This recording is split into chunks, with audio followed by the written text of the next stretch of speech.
సత్యవతి నా పేరు. ముందు ఏట్లకి వెళ్తేప్పుడు కబ్బాళ్ళు నెత్తాళ్ళు ఎండపోసి అమ్మేవాళ్ళవి బాగా వచ్చింది ఫిషింగ్ అప్పుడు. ఇప్పుడు ఫిషింగ్ లేదు. ఇప్పుడు ఈ బోట్లు వచ్చిన కాడండి ఫిషింగ్. మరి బోట్లుకి తక్కువే, తెప్పలకి తక్కువే. పెద్ద చేపలు అంతే, వంజరాలు, కోనాములు, పీతలు, రొయ్యలు ఇవన్నీ వస్తున్నాయి. కానాగడతా కవల అంతా వస్తుంది. వస్తే మరి వాళ్ళ దగ్గర కొనుక్కొని ఇప్పుడు మా అమ్ముకోవడం ఉంది. అప్పుడు ఆస్తులు ఉండేవి, ఆస్తులు అమ్మేసుకున్నాము. ఆస్తులు అమ్మేసుకొని పాటలు లేక లేవలు రానిచ్చారు కాదు, లేవలు రానికపోతే ఆస్తులు అమ్మేసుకున్నాము. ఇప్పుడు కూలి పనులు చేసుకుంటున్నా. ప్యాచ్ పనులకి వెళ్తున్నారు పిల్లలు. కూలి పనులు చేసుకొని ఇప్పుడు ఆ చేపల వ్యాపారం అని అలాగా కూరగీర అవి తెచ్చుకుంటున్నా. ఇప్పుడు కొద్దిగా అక్కడ ఉంటే కిరచనాల బొంత అని అనేవారు, అక్కడికి వచ్చేది. ఇప్పుడు ఆ బొంతలు అయ్యి రావటం లేదు, ఆ పాల బొంతలు రావటం లేదు.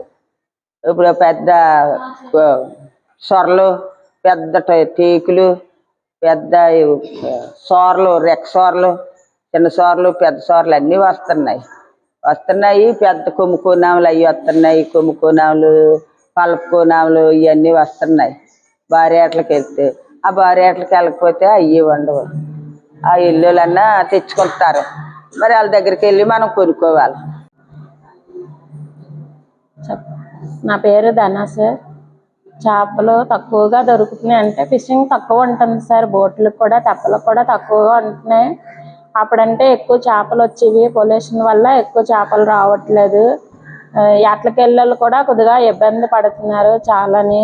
అప్పుడంటే పెద్ద పెద్ద చేపలు, కోనాములు, సొరలు కూడా పెద్ద వచ్చేవి. తేకులు కూడా చాలా చాలా పెద్ద వచ్చేవి. ఇప్పుడు చిన్నవి కూడా పట్టేస్తున్నారు. అంటే చేపలు లేక చిన్నవి పడుతున్నారు. ఎక్కువ బారుకి వెళ్తే ఎక్కువ పెద్ద చేపలు పడతాయి, లేకపోతే లేదు. అది కూడా ఎక్కువ రావట్లేదు చేపలు. చాలా ఇబ్బంది పడుతున్నారు. వెళ్తున్నారు కానీ ఫిషింగ్కి ఆయిల్ కూడా రావట్లేదని వాళ్ళు చాలా బాధపడుతున్నారు. ఎందువల్ల అంటే సముద్రంలో పొల్యూషన్ ఎక్కువ వెళ్ళిపోతుంది అనేసి అంటున్నారు. మేము కూడా అనుకుంటున్నాం, మాకు కూడా ఇది ఉండట్లేదు. బొంతలు, పాల బొంతలు, మళ్ళీ సోరలు, రెక్క సోరలు, పెద్ద కోనాములు, కొమ్ము కోనం కూడా పెద్ద పెద్దవి, చాలా పెద్దవి వచ్చేవి. ఇప్పుడు చిన్న సైజు వస్తున్నాయి ఎక్కువగా.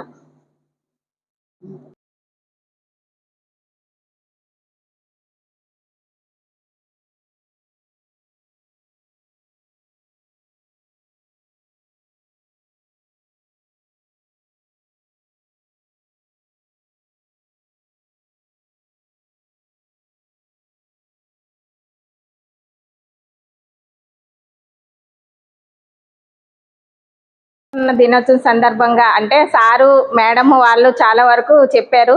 సముద్రం మన జీవనం, తీరం మన హక్కు. అప్పుడు సముద్ర తీరం అనేది మనం ఆటలు పాటలు ఆడుకున్న పెద్ద వలలు వేసుకుంటే ఈ చివరి నుండి ఆ చివరి వరకు వలేసి పట్టేవారమ్మా. అప్పుడు నత్తగుల్లలు లాంటివి, చిన్న చిన్న పీతలు లాంటివి గుల్లలు పెట్టుకుని వచ్చే స్థాయిలోని మనం ఆడుకునే వాళ్ళం సముద్ర తీరంలో. ఇప్పుడు అటువంటి తీరాన్ని, సముద్రాన్ని మనం ఏమైనా చూస్తున్నామా? చూడట్లేదు. అంటే కోతకు గురయ్యి అంతకంతకి సముద్రం ముందుకు రావడానికి కారణం అయితే బీచ్ మైనింగ్, అంటే ఇసుక తవ్వకాలు లాంటివి, ఆ సముద్ర తీరంలో ఫ్యాక్టరీలు, పొల్యూషన్ ఫ్యాక్టరీలు లాంటివి పెట్టడం వల్ల పొల్యూషన్ అంతా సముద్రంలోకి వెళ్ళడం వల్ల అది చాలా వరకు కోతకు గురవుతుంది.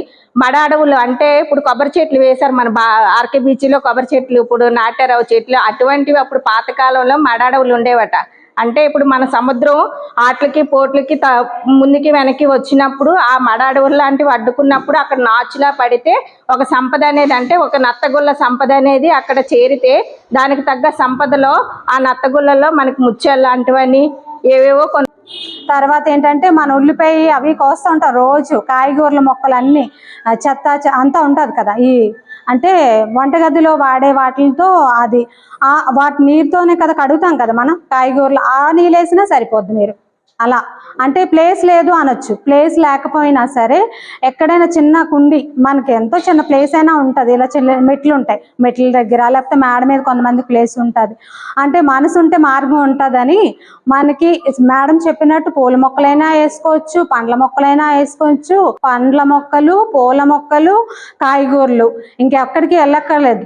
ఆకుకూరలు ఇవన్నీ పండించుకోవడం వలన అంటే మీకు డబ్బులు వేస్ట్ చేయడం ఇష్టం లేదా అంటే అలా కాదు, మన ఆరోగ్యం కాపాడుకోవాలి. మన ఆరోగ్యం కాపాడుకోవాలంటే మన చేతులతో ఉండే ఫుడ్ మనం తీసుకోవాలి. ఇంకా ఇప్పుడు ఫ్యాషన్ ఏటైపోయిందంటే, నాకు కూడా, నేను తినేస్తాను పానీపూరి, చాట్, నూడిల్స్, ఇవన్నీ కూడా ఎంతవరకు అయితే అంతవరకు తగ్గించుకుంటే మన ఆరోగ్యాన్ని కాపాడుకోగలుగుతాము. కొంతకాలం అయితే మన బుర్రలోకి వెళ్తుందో అప్పుడు కొంచెం తినకుండా, ఎన్నాళ్ళ రోజుల్లో అయితే అమ్మకి తెలుస్తుంది. మనం పండుగలు వస్తేనో అలాంటప్పుడు ఏవైనా అమ్మాలు ఏవైనా సామాన్లు చేస్తారు తింటాము అనేది ఉండేది కదా. ఇప్పుడే ఎక్కడైనా దొరికేస్తున్నాయి జంతికలు, పువ్వులు, ఇలాంటివి అమ్మాలు చేస్తే డబ్బాలు డబ్బాలు వేసుకొని ఎప్పుడైనా తినేవాళ్ళం. ఎప్పుడు చేస్తారా అవన్నీ ఇప్పుడే రెడీమేడ్గా దొరికేస్తున్నాయి. స్వీట్ షాప్లని ఇవని, అంటే ఎప్పుడో తినడం వేరు, అంటే మనం తినకూడదా, ఎక్కువ తినేస్తున్నారు ఈ మధ్యన. ఏముంది, ఒక 20 రూపాయలు, 30 రూపాయలు, ఒక 100 రూపాయలు అనుకోండి ఇచ్చేస్తే ఆడేదో తినేసి వచ్చేస్తాడు, మనకు గోల్ పెట్టకుండా. అందుకని అంటే పానీపూరి కూడా మనం ఇంట్లో చేసుకునే ఉన్నాయి, అంత టైం లేదని అనకండి, కానీ పిల్లల కోసం మనం ఆలోచించవచ్చు కదా, మన ఆరోగ్యం, మన పిల్లల ఆరోగ్యం. పేరు సరిత, మేము మురళీనగర్లో ఉంటాము. మేము రత్నం సార్ పెట్టండి గ్రీన్. ఇవాళ జూన్ 8 సముద్రం కాపాడుకోవాల్సిన దినం. మొన్న జూన్ 5 పర్యావరణ పరిరక్షణ దినం. ఎలాగో ఇవాళ జూన్ 8 సముద్రాన్ని కాపాడుకోవడానికి ఒక రోజునంటూ పెట్టి అందరూ కూడా కృషి చేస్తున్నారు. మీకు తెలియకపోవచ్చు ఏం జరుగుతుందో. చేపల వేటకి వెళ్తారు, వస్తారు, మీ ఇళ్ళల్లో ఆడవాళ్ళు ఇళ్ళలు పని చేసుకుంటారు. కానీ ఇప్పుడు సార్ చెప్పినట్టుగా మన సముద్రంలో జలచరాలన్నీ తగ్గిపోతున్నాయి. అమ్మ చెప్పారు కదా, ఒకప్పుడు చాలా రకాల చేపలు ఉండేవి, కానీ ఇప్పుడు అందులో సగం జాతులు అంతరించిపోయి. ఒకప్పుడు మనం ఇక్కడ మన మధ్యనే కొన్ని రకాల, ఇప్పుడు సపోజ్ పిచ్చుకలు ఒకప్పుడు మీ చిన్నప్పుడు ఇంటి నిండా అలా గెంతుతూ, ఇప్పుడు ఉన్నాయి అన్ని పిచ్చుకలు ఉన్నాయి, ఏవో కొన్ని. అలాగా భూమి మీద ఎలా కొన్ని జాతులు అంతరించిపోతున్నాయో, సముద్రంలో కూడా చాలా చేపలు, కొన్ని జాతులన్నీ అంతరించిపోతున్నాయి. దానికి కారణం ఏంటి? పొల్యూషన్ అంటే తెలుసు కదా మీ అందరికీ. ఆ పొల్యూషన్ ఎలాంటి పొల్యూషను, మనం విచక్షణారహితంగా అన్ని కెమికల్స్ వాడేస్తున్నాం. అవన్నీ మనం వాడినవన్నీ కూడా డ్రైన్స్ ద్వారా సముద్రంలోకే కదా వెళ్తాయి. అన్ని ప్రపంచ దేశాలన్నిటిలోంచి ఆ వేస్ట్ అంతా సముద్రంలోకే వెళ్తుంది. దానివల్ల ఇన్నాళ్ళైతే పూర్వకాలంలో కెమికల్స్ అవి ఏమి ఉండేవి కాదు, కానీ ఇప్పుడు విచక్షణారహితంగా ఇండస్ట్రీస్ కెమికల్స్ వాడేస్తున్నాయి. వాడిన ఆయిల్, అలాగే బోట్లు, షిప్పులు, పర్యావరణం టూరిజం కూడా బాగా డెవలప్ అయిపోయింది. దానివల్ల షిప్పుల మీద అంతా ప్రయాణాలు చేస్తున్నారు. దానివల్ల సముద్రం అంతా డిస్టర్బ్ అయిపోయింది.